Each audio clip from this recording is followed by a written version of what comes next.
Information à retenir, c'est l'adoption du calendrier de la session ordinaire de septembre 2013. Cette session qui sera budgétaire s'épanchera naturellement sur la loi des finances exercice 2014 qui est encore en élaboration au gouvernement. Parmi les matières à traiter, il y aura également la loi sur l'amnistie. Crispin Chibassou, Doudou Chamala.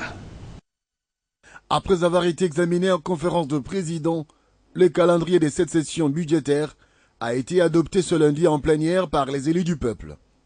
La représentation nationale prévoit les votes de plusieurs lois. Présidé par Robemina Koundiala Ndioko, président de la Chambre basse du Parlement congolais, le vote de ces calendriers est intervenu après les amendements apportés par les députés pour enrichir ces documents de travail. C'est un calendrier surchargé, très chargé même.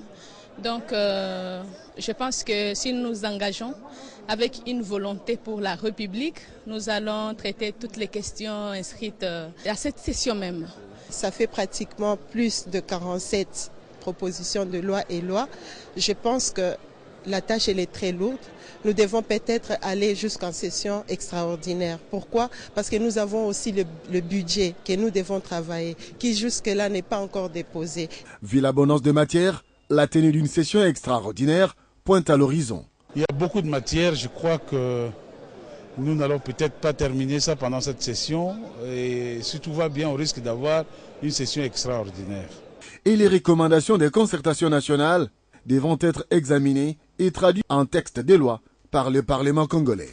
Les concertations ne sont pas venues se substituer aux institutions de la République. D'ailleurs, le chef nous a demandé que toute décision, toute proposition, nous pouvons parler librement, mais en restant dans le cadre des institutions et des lois de la République. Et c'est ce qui est fait. On n'a même pas encore déposé la loi sur les finances, donc vous voyez que ça fait beaucoup de choses là-dessus que nous devons travailler. Et on doit travailler tranquillement, doucement, pour qu'en fait, qu'on puisse adopter le pays des lois qu'il faut pour l'intérêt de la nation. Débuté le 16 septembre, en plénière comme en commission permanente, les députés devront donc produire un travail de qualité pour une production législative conséquente. Également dans l'actualité, parlant de cette rencontre, ministre délégué aux finances, bailleurs de fonds et autres personnalités du monde financier se sont retrouvés ce lundi 30 septembre à Kinshasa. Objectif, évaluer la première réunion du cadre permanent de concertation et de suivi de réforme des finances publiques en RDC. Il était aussi question au cours de cette deuxième réunion de faire allusion aux réalisations et perspectives. Toutes les provinces se sont mises en branle du point de vue des réformes des finances publiques. Il y a des efforts importants qui ont été faits, aussi bien dans le domaine de la mise en place de toutes les activités concernant la redynamisation des comités de pilotage, les questions de la construction d'un système fiscal pour la gestion des finances publiques provinciales et locales, et enfin la rationalisation des dépenses. Il était aussi question d'évaluer des différentes recommandations formulées lors de la précédente rencontre, axées sur les réalisations et les perspectives. Il faut bien gérer les finances publiques, bien mobiliser les recettes à tous les niveaux, les utiliser conformément aux lois de passation de marché, là où il y a des marchés à passer, de manière à assurer la transparence, l'économie et surtout à assurer l'impact de toutes ces dépenses sur les conditions de vie des populations. Au cours de cette deuxième réunion qui a connu la participation des ministres provinciaux des finances et de budget, chacun d'entre eux était appelé à adresser un état de lieu portant sur le fait des routes de réforme des finances publiques en province. C'est le cas du Katanga. Nous avons discuté avec les partenaires, notamment le PRCG, la Banque mondiale qui nous appuie, pour qu'on avance rapidement en ce qui concerne l'informatisation de la chaîne de la dépense. Les bailleurs de fonds qui participent à cette réforme en RDC pensent que leur rapport est aussi important. La question de la réforme des finances publiques, c'est un élément tout à fait clé pour la réforme dans tous les autres secteurs. Donc nous sommes là pour introduire un système hausse moderne de la gestion des finances publiques. Parlant des concertations nationales, vous le savez, le forum est déjà entré dans sa dernière phase, mais à côté de ces rendez-vous, les concertateurs de province n'oublient pas d'échanger régulièrement autour de sujets débattus durant ces assises. C'est le cas du Bandundu qui a réuni tous ces ressortissants qui ont participé dans différents groupes thématiques. Une rencontre initiée par le gouverneur du Bandundu, Jean Akamisendou.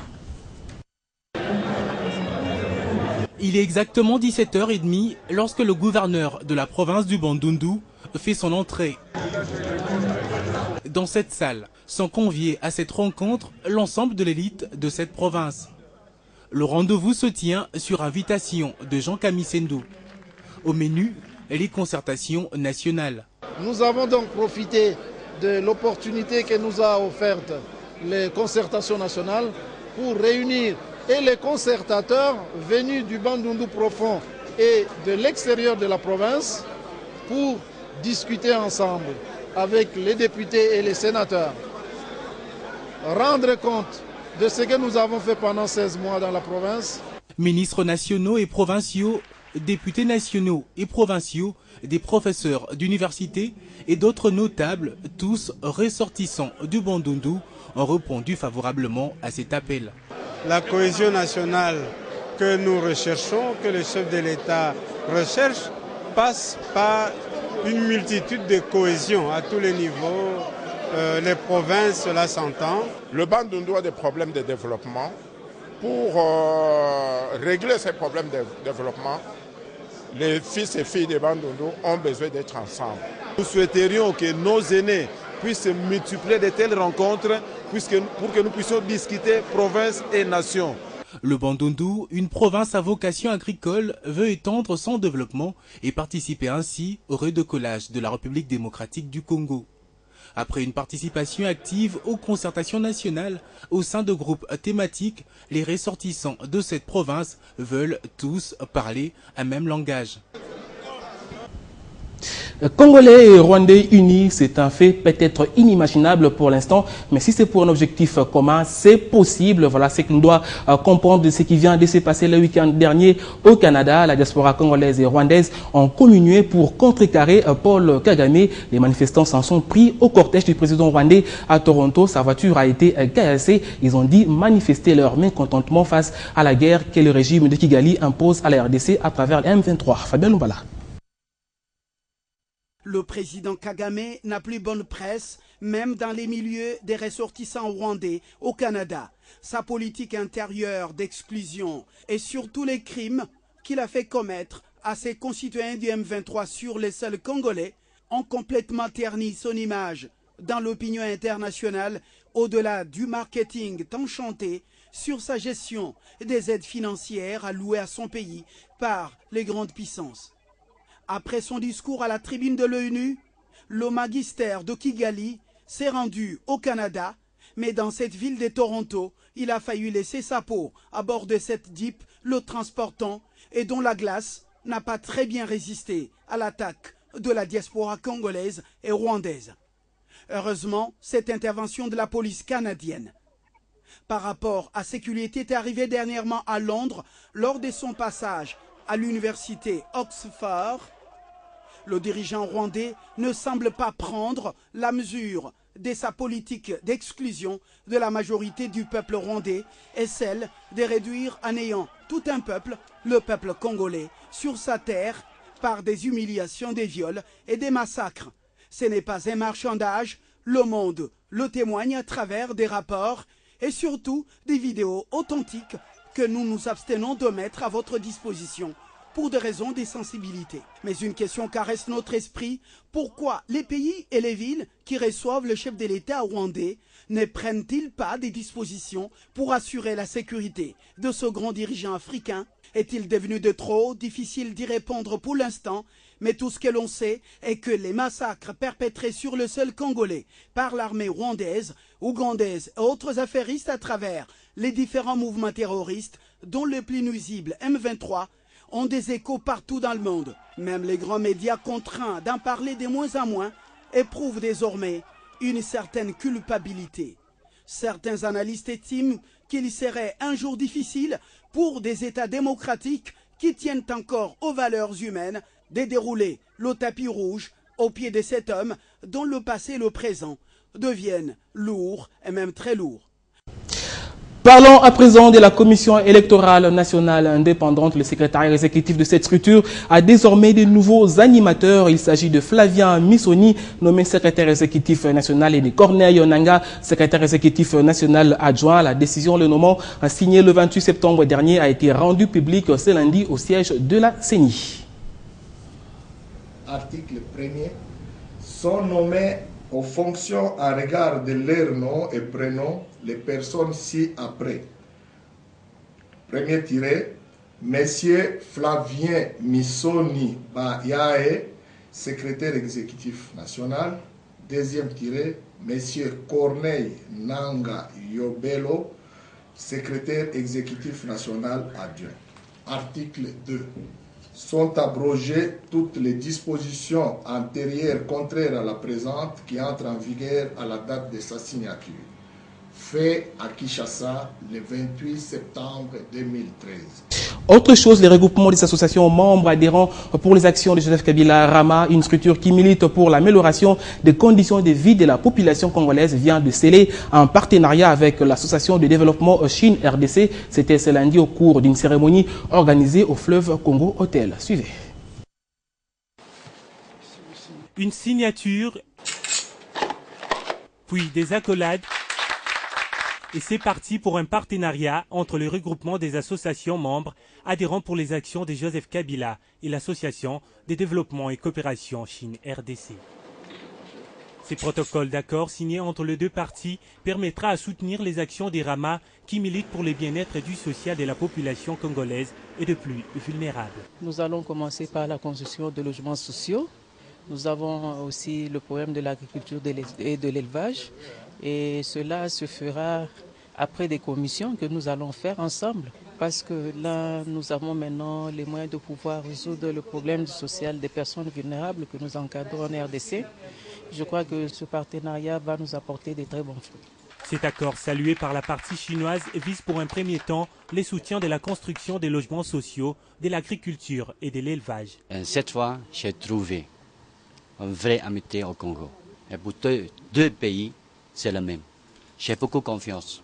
J'ai trouvé. Avant la matérialisation de ces projets qui permettra certainement à Rama d'atteindre ses objectifs, les deux parties vont devoir faire des études approfondies. Également de l'actualité en province orientale, les travaux de réhabilitation de la route reliant Bunia-Jina en Ituri ont été lancés ce lundi par le chef de la MONUSCO, Martin Kobler. 6 mois, c'est la durée des travaux qui seront financés par la MONUSCO et la communauté locale. Avant sa dégradation, cette route longue d'environ 40 km a enregistré un important trafic, notamment de véhicules en provenance de pays frontaliers de la RDC. Téléphonie cellulaire, les réseaux de télécommunications Africell fustigent toujours l'injustice dont elle est victime dans le secteur. Son président du conseil d'administration était de nouveau face à la presse ce lundi. Cette fois, la société pointe du doigt l'autorité de régulation de la poste et des télécommunications au Congo qui, au lieu de l'arbitre, jouerait, selon elle, l'adversaire. Quand il y a un nouvel entrant, il essaie d'hausser les prix pour l'asphyxier. Les problèmes de la société Africell en RDC sont loin de finir. Si autrefois elle s'est vue privée sans raison de sa fréquence, aujourd'hui elle se plaint, et c'est pas pour la première fois, du manque d'interconnexion entre elle et d'autres réseaux comme Vodacom, Airtel et Tigo. Une manœuvre selon les responsables de la société, gérée par l'autorité de régulation de la poste et des télécommunications au Congo. Et ce, au profit des autres opérateurs. Nous avons un problème avec l'ARPTC, l'autorité de régulation des postes et des télécommunications, qui fixe les principes d'interconnexion. Le péché de la société, sa politique de marketing en adhésion complète avec l'environnement social du pays, une démarche faisant d'elle très vite l'initiatrice de tendances nationales. Africell est une société de téléphonie mobile opérant en Afrique, notamment en Gambie, en Sierra Leone et depuis 2012 en République démocratique du Congo. La société, qui est une filiale de l'Intel Holding, une compagnie libanaise de télécommunications, est réputée dans le tarif à bas prix. Une philosophie qui dérangerait ses concurrents, qui l'asphyxie d'un refus d'interconnexion, sauf si la société l'acceptait à un coût de 37 cents par minute. 2014, 2015, 2016, nous sommes à 37 cents. Une tarification élevée qu'elle est loin d'accepter, étant contraire à sa logique d'être au vrai service du peuple. Et puis revenons sur ce tournoi de Nzango organisé par la présidente fédérale de la Ligue de jeunes du PPRD, Moamba, en Espérance Fatouma Djouma, qui s'est clôturé le week-end dernier. Les femmes du quartier Mombele étaient face à celles du quartier Kingabwa pour la finale, et ce sont les femmes de Kingabwa qui l'ont emporté sur le score de 34-33. Comme d'habitude, la gaieté était du rendez-vous. Ce n'est pas une manifestation politique du PPRD, mais plutôt le tournoi Nzango Fatouma Djouma. L'organisatrice, c'est elle, Espérance Fatouma,